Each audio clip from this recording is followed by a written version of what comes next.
our ancestors. We talk about roots, and that's what we're talking about. And therefore, how do we treat with our youngsters this issue, of which we have a classical example as to how to treat with our ancestors in relation to sinking our roots, in relation to standing on our own order.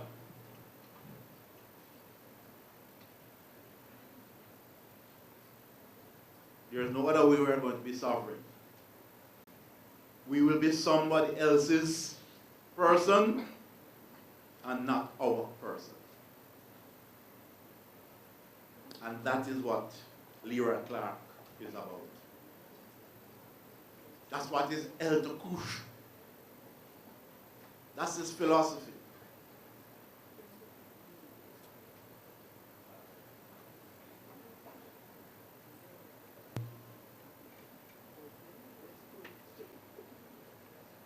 And there are traditions of success.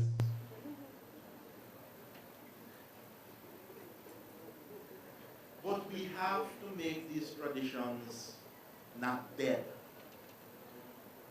but living. What role do Beryl McBurney, George Bailey, Sailor James, Lord Kitchener, and others, what role do they play in our lives and our children's lives today? Today. Not yesterday, today. What role do they play today in our education system? What role do they play today in the way we think and know?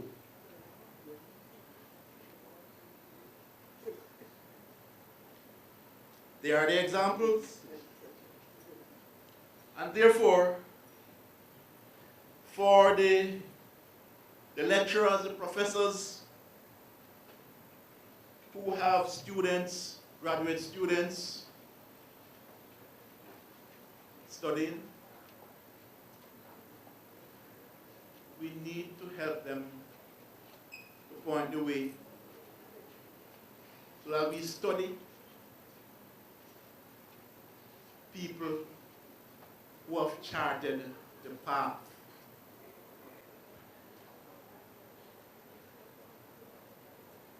We need to help them to do that,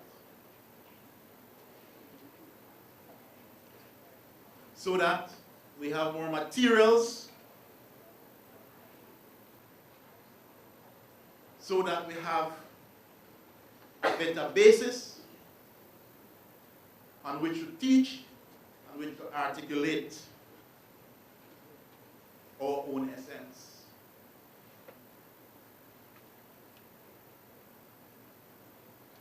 We have to do that. Because if we don't do that, the next 50 years, some of the problems that confront us, they will get worse.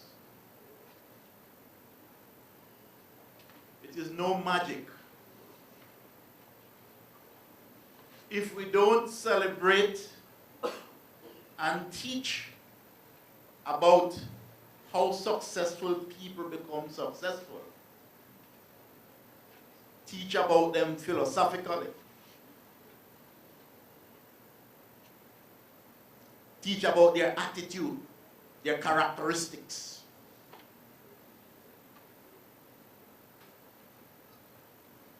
if we don't do that, we are only multiplying the problem. We don't have to go anywhere to learn it. Sitting in front of us. And sometimes, in Jamaica, we have many words for the same thing. Bad mind, grudgefulness, envious, a whole set of words in our language meaning the same thing. And sometimes those things can get in our way. If we don't celebrate those who point, those who chart, when we don't do that, we end up celebrating mediocrity.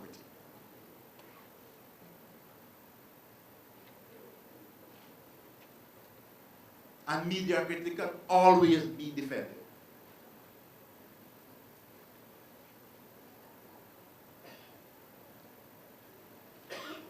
When we study literature, certainly in many countries of the world, including the Caribbean region, we study Shakespeare. I've never heard anybody saying that we must find somebody else and study. There's a tradition. Maybe we need to question the tradition. There's a tradition, a cultural and intellectual tradition, which says if you're studying literature, a seminal figure in literature that we have to study is Shakespeare. And that is the question.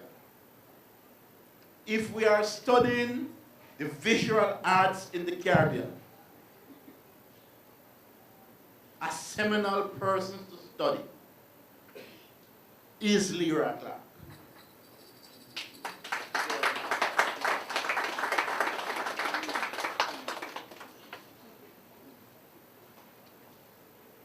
And I know that, and I've been doing that.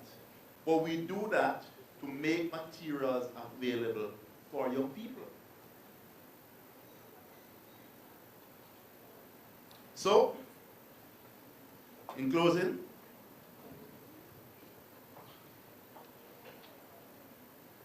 I am glad to be here and to be associated with that UNESCO project.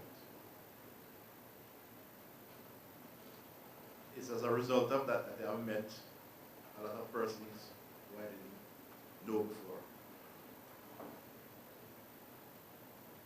But that project is important for the reasons that I have pointed out.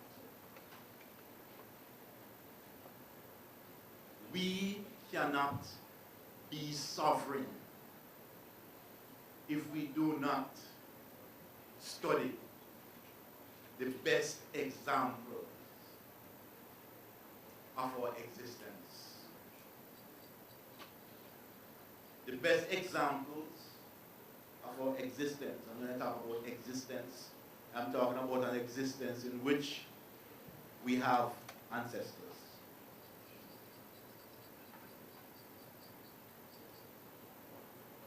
We exist and evolve with our ancestors, and we study on that basis.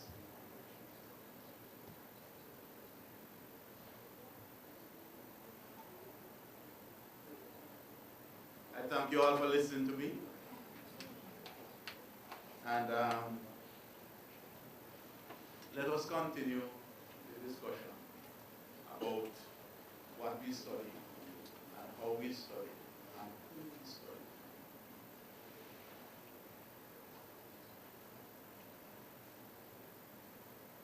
In the Caribbean, and I dare say in the world, because if we look at a number of destinations that are coming out from different parts of the world, not from the Caribbean, other parts of the world, are coming out on Leroy Clarke. This is a recognition of his importance.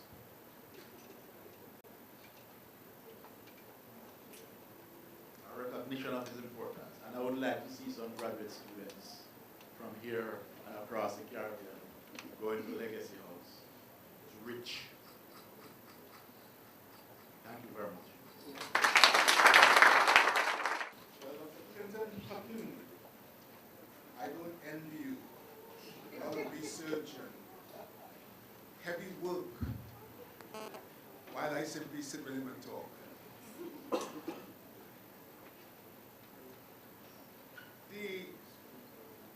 The thoughts of the thinker are never easy. And sometimes we don't quite know how to listen.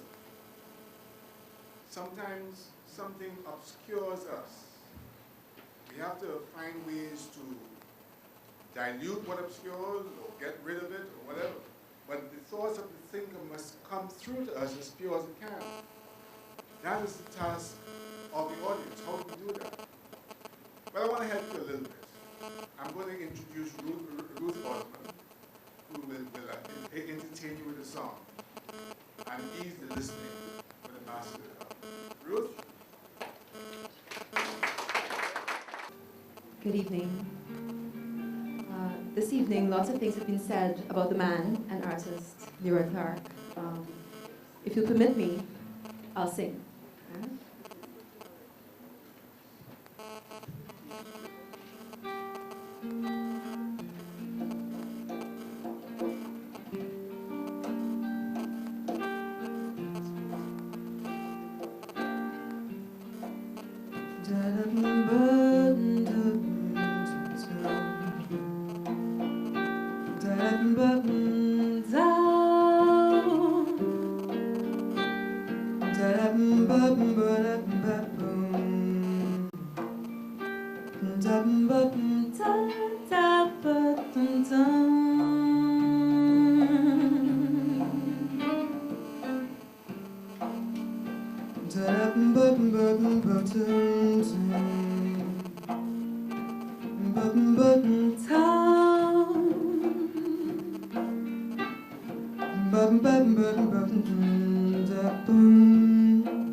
I touch you because I admire you.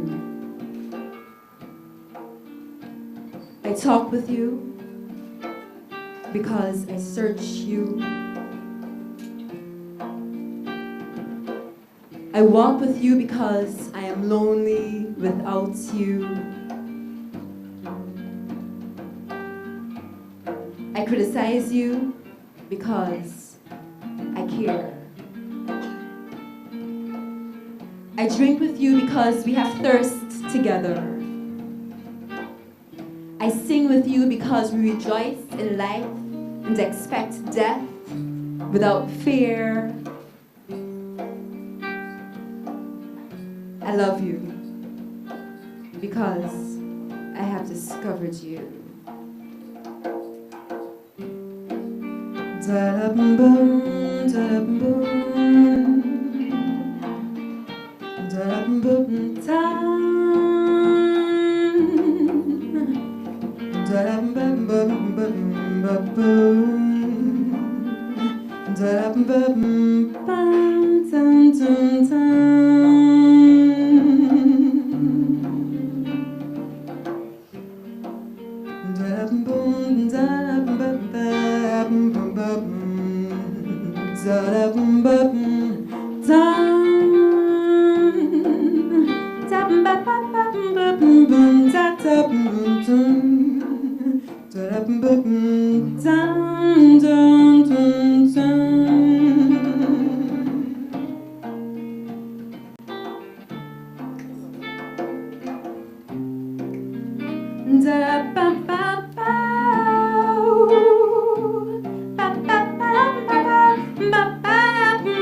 that was one of the chief's poems that we put to music.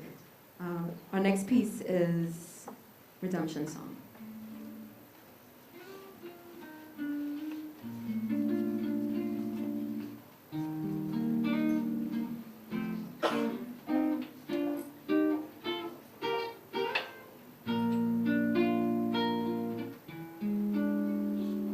All pirates, yes, they rob by, sold light to the merchant ships. Minutes after they took I from the bottomless pit. But my hands have been made strong by the hands of the Almighty, and we forward in this generation triumphantly. Won't you help me sing these songs of freedom? They're all I ever had. Redemption songs, redemption songs. Emancipate yourself from mental slavery. None but ourselves can free our minds. Have no fear of atomic energy, 'cause none of them can stop the times. How long must they kill our prophets while we stand aside and look? Some say it's just a part of it. We've got to fulfill the book. Won't you help me sing these songs of freedom? They're all I ever had. Redemption songs, redemption songs.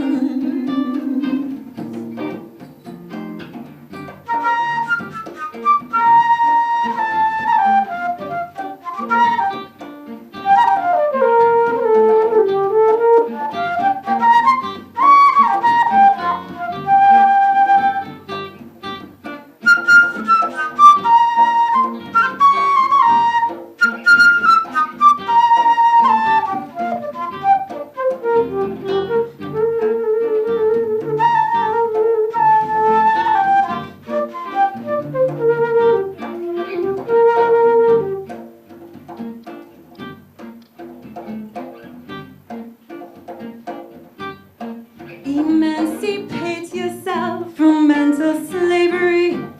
None but ourselves can free our minds. Have no fear of atomic energy, 'cause none of them can stop the times. How long must they kill our prophets while we stand aside and look? Some say it's just a part of it. We've got to fulfill the book. But won't you help me sing these songs of freedom? They're all we ever had.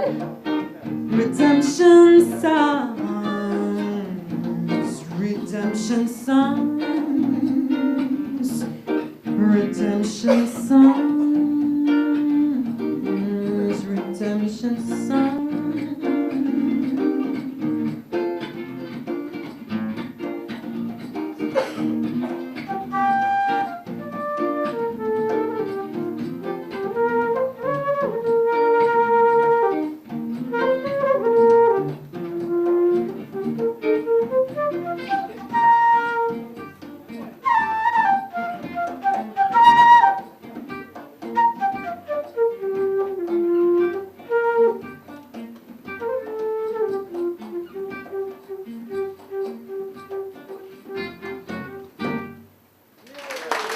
Ladies and gentlemen, Marvin Mason.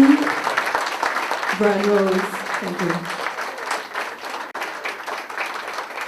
Well, I hope that prepared you some. I introduced Leroy Clarke as one of the vanguard of the species. I want to explain to you a little bit quickly as to what that means. And I want to introduce to you a phrase that Leroy introduced to me 2 nights ago. Detonating irony. Make a note of that, because I suspect you'll be hearing a great deal more about that. Detonating irony. Now, Leroy Clarke is among the very few who possess the gift of metaphor, who are gifted to live in language and to know intensely and profoundly that language is his ascent from the populous capital city of filth and our fall from the domain of the hills, where wind and river flow like wild honey to your veins. You see, if we look at human history, intellectual history, as the history of successive metaphors, that particular view lets us see the poet necessarily as one of the more engaging vanguard of the species. And one of the detonating irony here is that this aesthetic becomes a sociological surge to express the suffering and passion and quite possibly the redemption of his people. Leroy Clarke dwells in the domain of being. And so for me to kind of show that, the way that works a little bit, you know, he would start and give a speech and it'd be like he would applaud at the end. But I want to start with the being up front. So applaud Master Artist Leroy Clarke. I really don't know what I'm going to say. Sometimes I'll go reflecting on this evening. I said I was going to make the shortest speech, but I'm not too sure what I'm going to say. What a wonderful evening.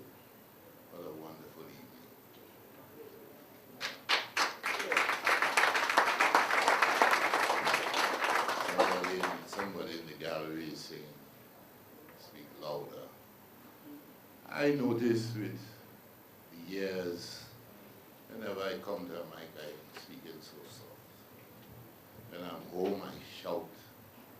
I don't know, when I'm in front of public, it's almost like I don't want to talk to the public. I just want to, I don't know. A lot of beautiful things have happened this evening. And I'm very, very deeply touched by all that has happened so far. I really don't know what I'm doing up here, except perhaps to say thank you. But knowing the spirit that rides me, this thing that is happening now is just a little faux pas.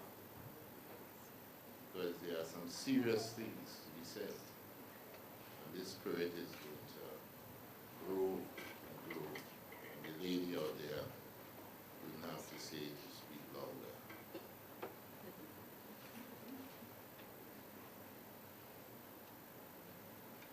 Everybody of importance and more importance is already called, so I will lean on the protocol that went by. It's very difficult to remember people's names.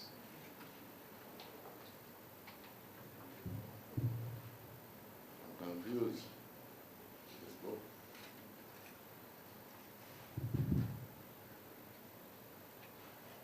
$70 now 72 years, now 2 years old. I've had 70 years of probably playing the ass. And God has been good to me. well-wishers have been good to me.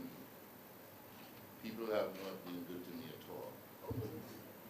I've had a very rough time, an exceedingly rough time. And I want to invite people to continue giving me a rough time. I feel so tall this evening. I feel so tall that in spite of all the chopping down and chopping up, and chopping up, I'm tall. I'm tall in the vision of myself. And there, that zone has no democracy. I rule that zone.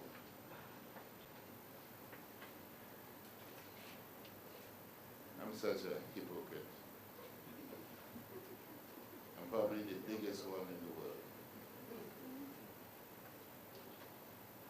But I've been fortunate enough to be able to know that and gather the courage to work on it. And therefore, my work is about that. My work is about the corrupt person that somehow I inherited from somewhere. And I'm trying to find something that I know is there, waiting for me to complete itself and perhaps fulfill me. And that has nothing to do with anybody. I have good manure. The belly that I'm working with is fecund.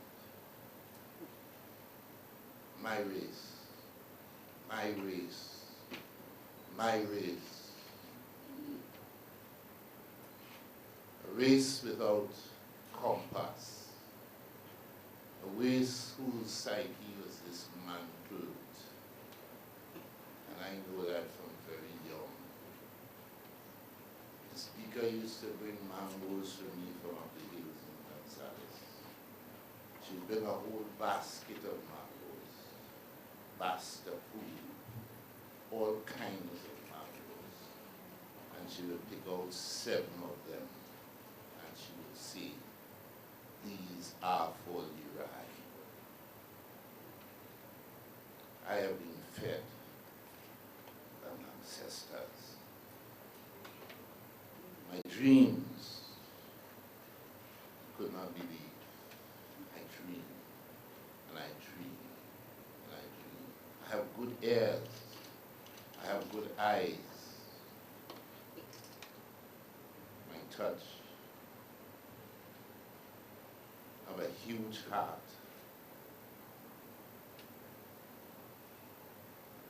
Somebody quoted a poem. I think it's my good friend Reuben. He said, "Oh God, a good, good. Please recognize me." That poem was written so long ago. Who was I speaking about? I was talking about that corrupt person way down inside, that inheritance. Climbing steps, all kinds of steps, hoping to find grace. So every step in front of me, I would say, "Oh God, I'm good." No wonder I don't wait on anybody to tell me how good I am. I don't trust